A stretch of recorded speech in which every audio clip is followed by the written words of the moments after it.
Ladies and gentlemen, welcome to this week's WWE Reddit video. This is, of course, the series where you can submit your photos, videos, memes, questions, or anything related to the world of professional wrestling over on the Santos app videos Reddit page. So if you'd like to be featured in next week's WWE Reddit video, make sure that you check out the Reddit page. I'll make it super easy for you and put a link in the description. And as always, don't forget to subscribe to the channel, ring the bell for notifications. If you're a wrestling fan, I know that you're going to fall in love with this YouTube channel because we always upload daily wrestling content. And if the daily wrestling content here just simply isn't enough, consider coming over to patreon.com/SantisApp, where we upload so much more extra content that uses real footage over there that we can't post here because it would just get blocked due to copyright. For example, we just started our watch along of every single NXT TakeOver main event ever, and I think it's going to be a blast. So go check it out. Link in the description, link in the pinned comment. All right, that's enough. Let's see what you guys sent in. Coming home after a successful work trip. All right, where's this going? Of course, it's a Kit Wilson related video. You're going to see a lot of Kit Wilson today, I imagine. God damn it.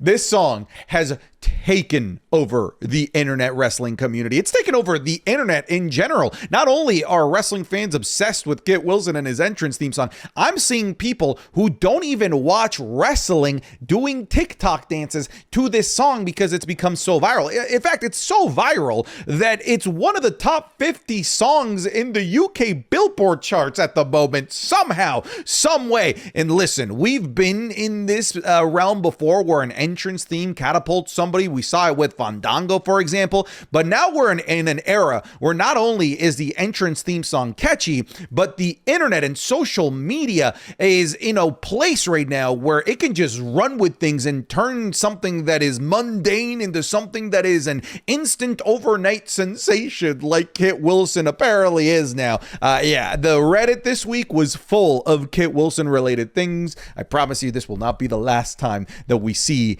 and or hear something related to Kit Wilson. Yeah, this is the other thing that's taking over toxic. This catchphrase alongside the character and the entrance theme, it's getting over. Everything about Kit Wilson's presentation is getting over with the crowd, with the people in the arena, with the people at home. The question, of course, is like, how much legs does this have? Like, is this a Fandango la la la la la la type of thing that lasted like 6 months and then everyone forgot about it and and then we just sort of moved on to the next thing? Maybe, I don't know. But in the moment right now, as of the making of this video on the January 21st of 2026, this right now is the biggest thing in all of professional wrestling. And this catchphrase, people are chanting in the arena. I can't believe the complete 360 upside down, inside out turnaround that Kit Wilson's career has had because of this. Casual fans during Rumble/Mania season. Yeah, these are mother effers returning after saying, quote, "We don't watch WWE anymore as soon as Rumble and Mania season hits."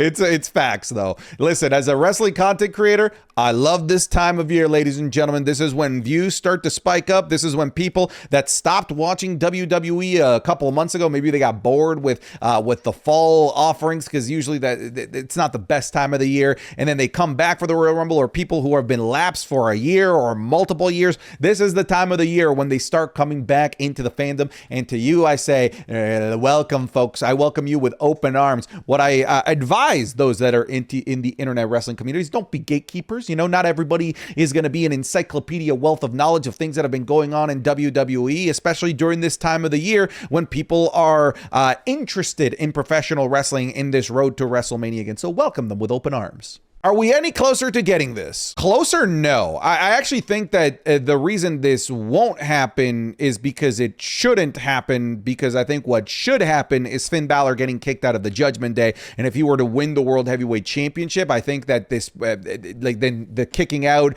of Finn Balor and feuding with Dominic Mysterio, it just can't happen. I do think that we are going to eventually have Finn Balor go after gold, the Intercontinental Championship. But even with his great performance against CM Punk, I just don't see WWE putting him in the World Heavyweight Championship picture. I'm sorry, I just don't. How Leon is being treated at the moment. Ah, yes, the good old TNA in the hotel cuck chair scenario all over again. I did read that it was like not entirely that, with Leon being on WWE and being removed from the AMC debut episode of TNA. I heard he was having like visa issues, and because he was having visa issues, he was going to be in the UK, which is exactly where WWE was for that episode anyway. anyway, so it might have just been like right place, right time for WWE and Leon Slater, but I can't help but feel that it does sort of give the vibes that Leon Slater has already got eyes for WWE, even though he's currently employed by TNA. It makes sense for AJ Styles to retire at the Rumble. I agree, and I think it could very well happen. There were reports, like not recent reports, I'm talking like from back in like September, October, that were saying that AJ Styles' WWE contract would end in February, and we're here, and all of a sudden magically he has a retirement match for his WWE career. I think it's all kind of tracking. It all kind of lines up like puzzle pieces. I would not be surprised if this is the last time that we see AJ Styles in WWE. It's possible that he might end his time with WWE and do a little bit of a farewell tour across New Japan, TNA, maybe even in AEW, to get one final taste of all of the other places around the world with professional wrestling. It's possible that that might be the case. Like AJ Styles' wrestling career might not be over at the Royal Rumble, but his WWE career might. Always happens. IWC in 2 weeks. I don't want to play with you anymore. That's what I was saying, right? Like, does this have legs? The IWC will certainly at some point or another turn on Kit Wilson. They turn on anything and everything. It doesn't matter if Kit Wilson solves cancer. They'll start calling him Kit Hogan at some point or another. It will happen, but 2 weeks, I think this has a little bit more legs than that, especially because we got the Rumble, and I think that that's going to be a huge pop, a huge moment when Kit Wilson's music hits at the Rumble. I think it's at least got legs until then. And maybe, who knows, maybe this is so big that it catapults Kit Wilson into some sort of WrestleMania match this year, which would be amazing. Jolly Bees on the Kit Wilson hype train. All right, well, so that's the thing though, like when brands start getting into it, you start kind of losing the magic of it. And that happens with like every internet meme, you know, it starts as this like wildfire of things being shared amongst users on social media. And then the moment that the big brands get a hold of it, they kill the meme. So I mean, good for Kit Wilson, I suppose. But like, I think that this is our first sign that the meme is about to become oversaturated. And now we're going to see friggin' Microsoft doing a bunch of Kit Wilson dances too. Oh, God. That...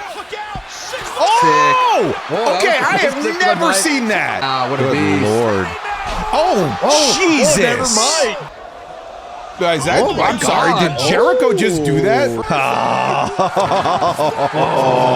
That was a sneak peek of this week's Wrestling is Cool Match Club, available exclusively over on patreon.com/SantisApp. This week, we're looking at the insane ladder warfare match between Kevin Owens and El Generico taking on the Briscoes. The Backlash 2023 Classic between Bianca Belair and Io Sky. One of the best tag team matches that I've ever seen in WWE, Kurt Angle and Chris Benoit taking on Edge and Rey Mysterio in No Mercy 2002. We're looking at MJF versus Chris Jericho from Full Gear 2020. And Roman Reigns versus Logan Paul at Crown Jewel in 2022. You'll be getting all of this, plus all of the hundreds of match clubs that are already on there, every Raw review, SmackDown review, PLE review with footage, plus all of the completed series that are already there, like the Undertaker WrestleMania matches ranked, ranking every Royal Rumble, ranking every John Cena World Championship win and loss, and more. So go check it out. It's patreon.com/SantisApp. There will be a link in the description, a link in the pinned comment. I promise if you try it for even just 1 month that you are going to fall in love with the content and the community that's over there. If you're already a patron, thank you so much for your support. But now let's get you back to the video. The wildest chant in professional wrestling. Is this what they chanted at Logan Paul? Logan Paul! He's banned from Japan! He's banned from Japan!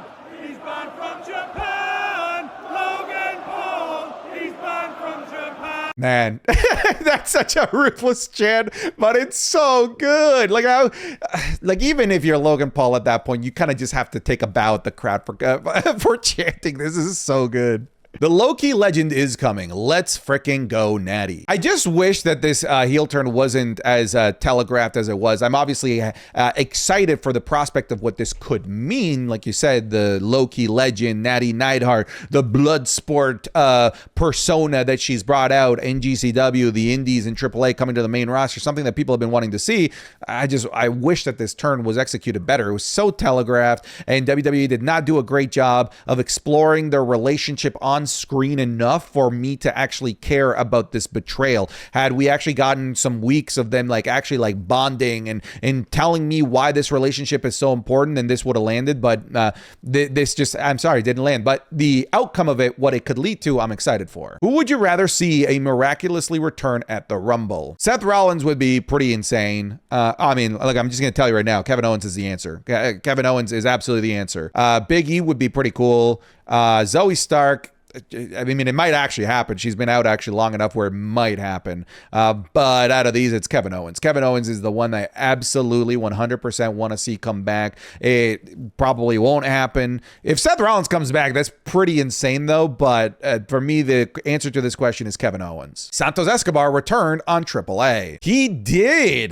Looking pretty cool, pretty different. Came in with the Hijo del Fantasma mask, revealed himself to still be called Santos Escobar, so he's not changing his name or anything like that. I'm very curious if this is a full-time AAA run, you know, like if we're not going to see Santos at all on the main roster. It's possible that we do. Like, we obviously have some people that are doing double duty, but I could see Santos Escobar just becoming like one of the cornerstones of AAA if WWE wanted to. By the way, this match, Hijo del Dr. Wagner Jr. versus Santos Escobar, yeah, feed that into my veins. That match is going to absolutely torch. How times have changed.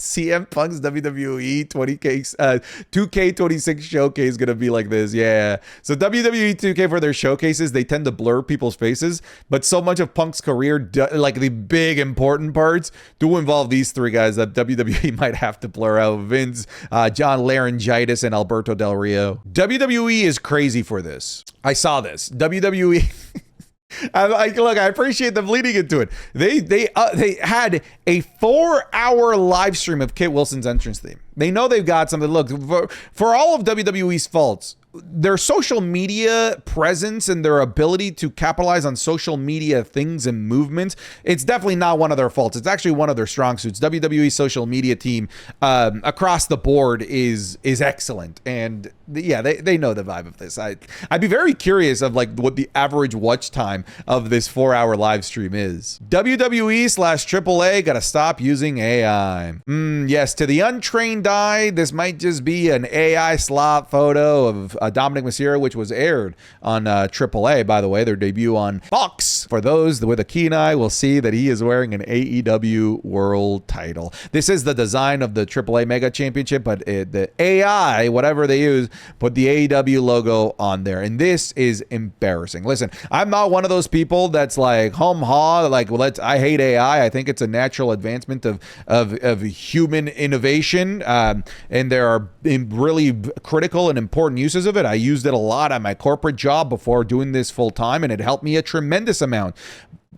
Where it gets sketchy is like when you start using AI for art, and when it gets triple sketchy is when you use AI for art and you don't even vet it. The fact that they aired this, the fact that they then posted this on their social platforms and didn't take it down is crazy to me. Like, how does this go through the approval process to appear on a nationally televised broadcast? That's insane to me. I think they're both good GMs. Thoughts? Yeah, I think they're great GMs, both of them. But like, to me, one is way better than the other. Like, Nick Aldis plays the role pretty well. Adam Pearce, dude, this guy's not playing a role. I think this guy believes in his heart of hearts he's actually the general manager of the brand Monday Night Raw, and if he doesn't get his boys in line, then he's not gonna meet his corporate quota and bonus to feed his family, because this man is living and breathing that role to the point where I think he might need to go see a doctor, because he's got like a future aneurysm coming. Like, he's just so good at playing the role. Not even TNA is safe. Yeah, I saw this. Thank you for the Oil Up Santi sign that was dead center live for TNA's debut on AMC. Thank you. The Forbidden Door has installed a peephole. I saw this. I thought this was pretty cool. So the WWID Women's Champion and the AEW Champion were on the same show. That's kind of cool. This is kind of technically a little bit of a crossover, a little bit of a forbidden door. Yeah, maybe this will lead to something bigger down the line. Doubt it, but maybe. If there's a desire from the audience to see a performer, I would love to have that performer. What happened to Cross then? That's the thing, man. I'm telling you, and I keep voicing this. Like, don't listen to Triple H. He's a booker. He is going to say the things that gets people's butts in seats. When he tells you that this is going to be a landscape changing show, this is a new era, he's of course going to say these things to get you to buy tickets, to get you to buy ESPN subscriptions. So of course he's going to say, yeah, when you guys chant for somebody, we want that person.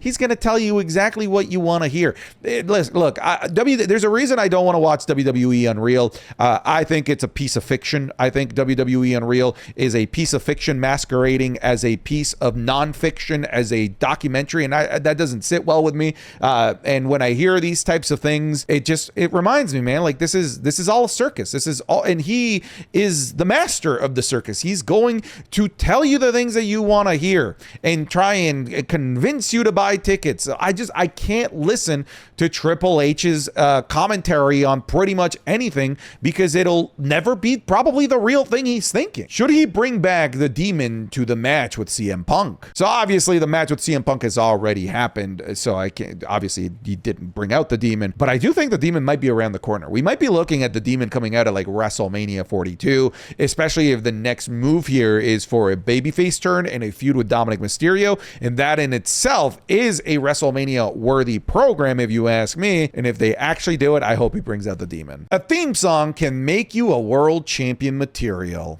So obviously we kind of got to like skip through this because I don't want to get hit with copyright, but like, come on, listen to this, man. Isn't it beautiful? Oh, come on. He was so loud he missed his cue.